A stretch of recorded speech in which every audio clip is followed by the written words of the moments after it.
qui a raté son permis de conduire. Voilà, on peut le comprendre également. C'est Marley, c'est ça ? Qui est Marley, qui est le chien de Michel, qui a raté son permis de conduire. De toute façon, l'examinateur dormait à l'arrière. Regardez, c'était le petit labrador de Myriam qui nous envoyait également cette photo. Merci pour toutes vos photos. On est en Normandie, on ne va pas se priver d'un petit coup de Stone et Chardin quand même.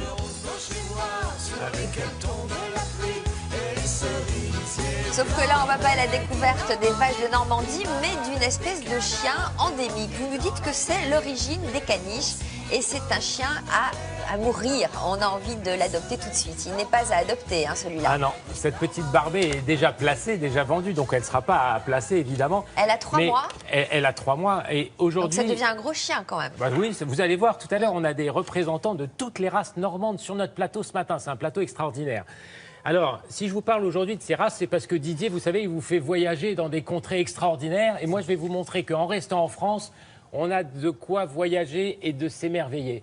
On a des races en France qui sont très très peu connues, qui sont confidentielles et qui méritent d'être développées.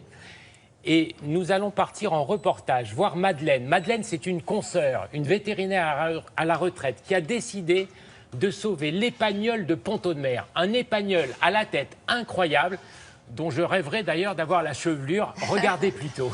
Vous l'aurez un jour. Nous sommes en Normandie à Pont-Audemer et la ville possède sa propre race de chien, l'épagnol de Pont-Audemer. Avec sa coiffe très originale, ce chien de chasse d'origine normande fait la fierté de ses maîtres. Guy de Maupassant possédait un chien comme ça pour aller à la chasse.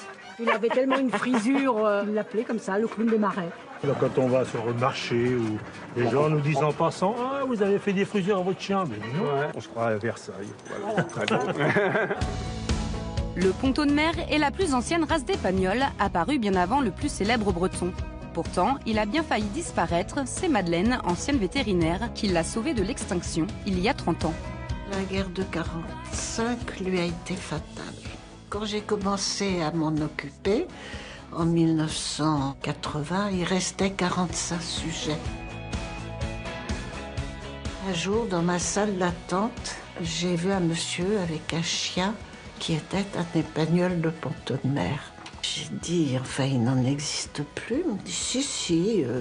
Et il m'a expliqué où il l'avait trouvé. Donc, je me suis mise en quête d'une chienne. Et j'ai eu beaucoup de chance avec cette chienne parce qu'elle a dû faire 21 petits. Grâce à des passionnés comme Madeleine, on compte aujourd'hui en France quelques centaines d'épagnols de Pont-Audemer. Une race rare qui, selon la légende, doit son nom au marais Vernier situé au nord de la ville. On l'utilisait ici pour la chasse au gibier d'eau. Il va sur la glace, il peut plonger, il n'y a pas de souci, il n'a jamais froid. Il y a une sous-couche, un sous-poil qui est légèrement graisseux. Et avec ses pattes palmées, il fait le nécessaire et il nage comme une loutre.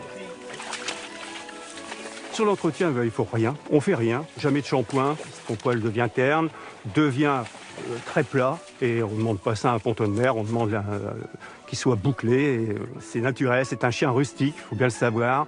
Et les chiens rustiques, ils vont à l'eau et tout va bien. Un chien rustique qui s'adapte à la ville seulement si on lui offre un jardin et de longues promenades. Car en plus d'être bon chasseur, l'épagnol de Pont-Audemer est un excellent chien de compagnie, fidèle à son maître. C'est des chiens qui sont très obéissants, très faciles à dresser. Ce sont des peluches. C'est un chien qui est très calme, proche des enfants surtout. On a l'impression quand on n'est pas bien qu'il le sent, quoi. C'est un amour de chien, voilà, exactement. C'est vrai que ce chien fait partie du patrimoine normand et que c'est important de le préserver et de le faire connaître et d'en être fier. Alors regardez, la fierté d'Yves avec que des représentants de chiens de Normandie. Exactement, parce qu'on connaît tous la Normandie avec ses bâtiments sauvegardés par la Fondation du patrimoine, par exemple. Là, ce sont des chiens que je veux sauvegarder parce que ce sont des chiens en petits effectifs et qui sont caractéristiques d'une région. C'est notre patrimoine, mais notre patrimoine vivant. Et il faut le sauvegarder. Regardez, ce basset artésien normand. Vous voyez au départ, ce chien-là, regardez ses petites pattes. C'est une sélection génétique qui est arrivée comme ça par hasard et qu'on a conservé après. Mais c'est un chien qui a des qualités exceptionnelles. C'est un chien d'abord qui est très élancé, vous voyez. Il peut courir avec vous, Sophie, sur la plage de Villarville pendant des heures sans jamais se fatiguer. Il peut tenir compagnie à Didjet.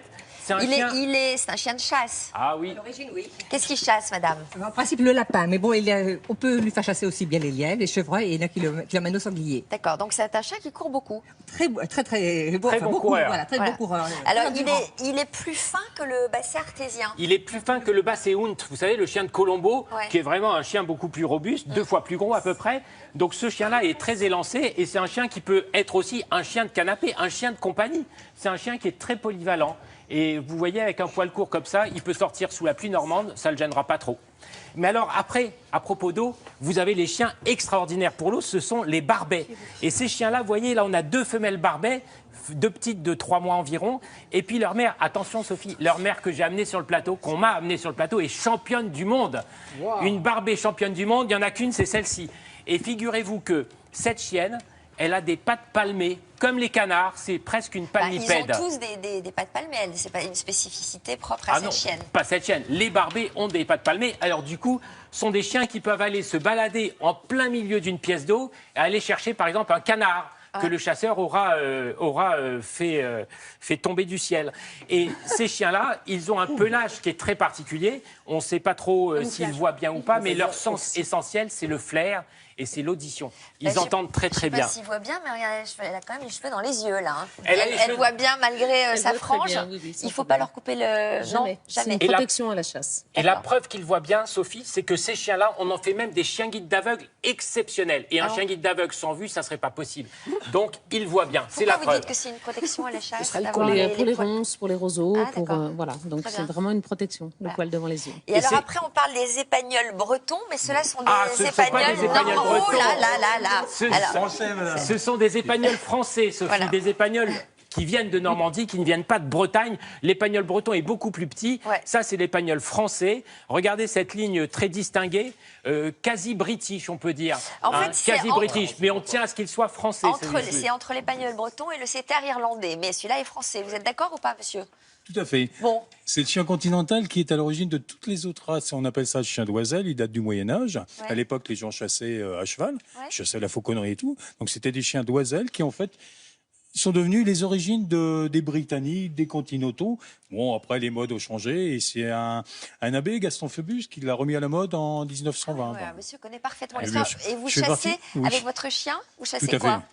Eh bien, on chasse le petit gibier. Les puristes du club qui font du travail ne chassent que la plume, ce chien. Parce qu'il a le nez toujours en hauteur. Hein, voilà. La volatile, c'est des odorantes. Moi, je suis chasseur de base, donc je chasse tous les gibiers. Petit gibier en majorité. Vous venez d'où? Orléans. Orléans. Et vous? Du centre, entre Châteauroux et Poitiers. Dites donc, mais c'est pas normand tout ça. Qu'est-ce que c'est que ça? Elle sauvegarde les chiens normands, c'est encore plus méritant. Parisienne? Saint-Lô dans la Manche. Bon, là, on s'approche quand même. Ben oui. Pays des militants. Mais vous voyez, Sophie, ce qui est important de savoir, ce sont des chiens qui sont adaptés à une climatologie et à une géographie locale. Par exemple, quand on vous a parlé des ronces, ce chien avec ses poils imposant, on va se dire qu'il va s'attraper dans toutes les ronces. Eh bien, raison de plus, c'est un chien qui ne craint pas les ronces. Et ça lui permet d'aller dans des terrains les plus inhospitaliers et puis finalement ne pas en souffrir. Parce que si votre petit chien va dans des ronces, Sophie, il va s'écorcher, il va se blesser. Ces chiens-là ne vont pas se blesser. C'est une chance, ils sont adaptés et c'est comme ça qu'il faut le voir. Ces chiens qui sont adaptés au gibier à plumes, ils ont un flair extraordinaire. Ils sont réputés pour chasser même des petits oiseaux comme la bécassine, sont des chiens passionnants. Et quant à ces chiens... Des chiens réputés pour chasser la bécassine, moi j'en connais pas mal, hein. Ah ben les bécassines, moi j'en connais aussi pas mal des bécassines. Les chiens qui ont un flair.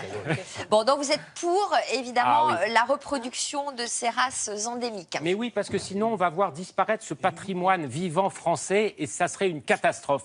Parce qu'on a parmi les plus beaux éleveurs, les éleveurs les plus passionnés et il faut mettre en avant cette passion parce que c'est cette passion qui nous anime, Sophie. Merci d'être venu nous voir, en tout cas, messieurs, dames. Et bon retour dans vos régions. Alexandre, des réactions? D'abord par le calme de ces chiens. Ensemble, ils sont d'un social ensemble extraordinaire. Puisqu'on donne un petit coup de pouce à la Normandie, moi, je voudrais saluer une asso.